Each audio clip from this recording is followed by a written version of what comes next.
صاحب مجھے تو ایسا لگتا ہے کہ یہ جو بیانیہ کی جو ہے نا زمین وہ اتنی پھسلوا ہے کہ آپ وہاں سے موقف اور نظریے کی طرف پروپیگنڈا کی طرف ہم نکل آتے ہیں. مثلاً جب ہم ادب کی بات کرتے ہیں تو ادب میں جو ان کے جو ادب کے فنی تقاضے ہیں کسی بھی صنف کے، اچھا وہ خود ایک بہت بڑا ایک آپ کے لیے ایک کرائٹیریا ایک کسوٹی بنا دیتے ہیں. مثلاً میرے ذہن میں ایک مثال آ رہی تھی، میں سوچا کہ میں وہ آپ کو پیش کروں. جب یہ عظیم جنگیں ہوئی پہلی یا دوسری میرے خیال میں، تو اس سے بڑی توڑ پھوڑ کی پورا یورپ جو پوری دنیا میں اس کے اثرات ہوئے، تو اس کے ذہنی اثرات بھی ہوئے. وہ یورپ میں ہوئے زیادہ، وہ جہاں پہ وہاں بیانیہ جو آپ بات کر رہے تھے وہاں بنا اس کے نتیجے میں وہ اثرات کیا تھے کہ انہوں نے کہا کہ جو بھی ہمارے ویلیوز تھے پرانے، جو بت تھے جن کی ہم پوجا کرتے تھے، چاہے وہ لسانی تھے یا مذہبی تھے، جو بھی وہ ٹوٹ گئے.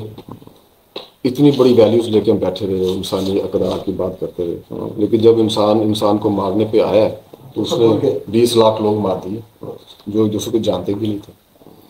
تو اس نے جو توڑ پھوڑ ہوگی یہ ایک اس بیانی کا حصہ ہے.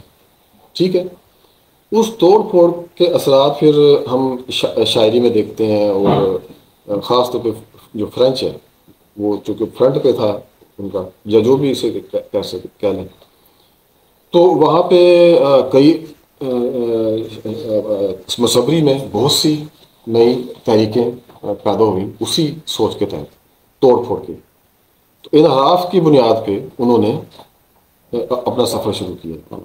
ماڈرنزم وغیرہ جیسا آپ کہتے ہیں یہ سب اسی سے فرانس مرکز بنا اس کا. ٹھیک، وہیں پہ پیدا ہوئی پروز پوئم بودلیئر وغیرہ جو رام ہوئی تھے.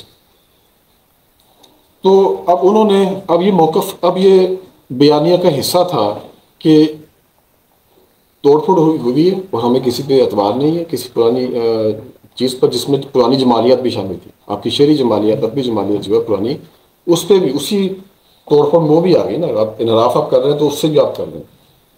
تو نثری نظم میں پھر آپ نے نثری نظم آپ نے تیار کی، اس میں آپ نے نئے امیجز، نئی علامتیں اور بیان کرنے کے مختلف نئے انداز آپ نے پیش کیے. وہ ٹھیک ہے، آپ اسے نہ قبول کریں یا اسے نہ پسند کریں یا وہ نہیں چلی یا ہاں جو بھی ہے، لیکن وہ نہیں، وہ اور یہاں پہ جو نثری نظم لکھی ہے وہ تو ایک سہولت کے زمانے کی ہے نا.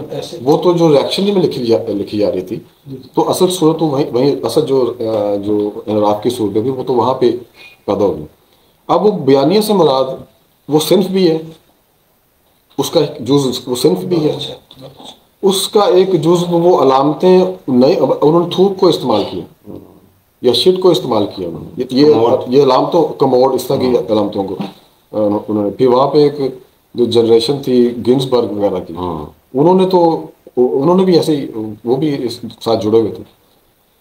تو انہوں نے ان کی جو علامتیں ہیں، ان کا جو انتخاب ہے، ان کا جو الفاظ ہیں، ووکیبلری ہے، ان کی نئی ترکیب سازی ہے، بیان کرنے کا جو انداز ہے، پھر وہ چھپتے بھی اس طرح تھے. وہ روایتی جو طریقے تھے سنانے کے، چھپنے کے، ہر چیز سے انہوں نے انحراف کیا. یہ سب اس بیانی کا حصہ ہے. وہ جو ایک موقف تھا جس کی بنیاد پہ یہ انحراف شروع ہوا، وہ موقف اس بیانیے کے کنارے پہ کھڑا ہوا، دہلیز پہ کھڑا ہوا.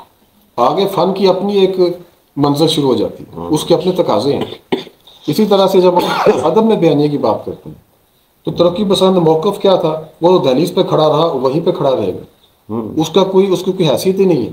جب ہم کسی ادبی فن پارے کو ناپتے ہیں تو اس میں اس موقف کی اہمیت ہی نہیں ہے کہ جس کو وہ پروپیگیٹ کر رہے ہیں. تو بیانیہ اب وہ ہمارا بیانیہ تو وہیں تک ہی رہتا ہے جو آپ جس سے موقف یا نظریہ کہتے ہیں، تو وہ تو ہے ہی نہیں اس میں. وہ تو ادب کے تو اپنے تقاضے ہیں، اس پہ بات کرنے کی ضرورت ہے. تو اس لیے کوئی بھی شاعری جو ہے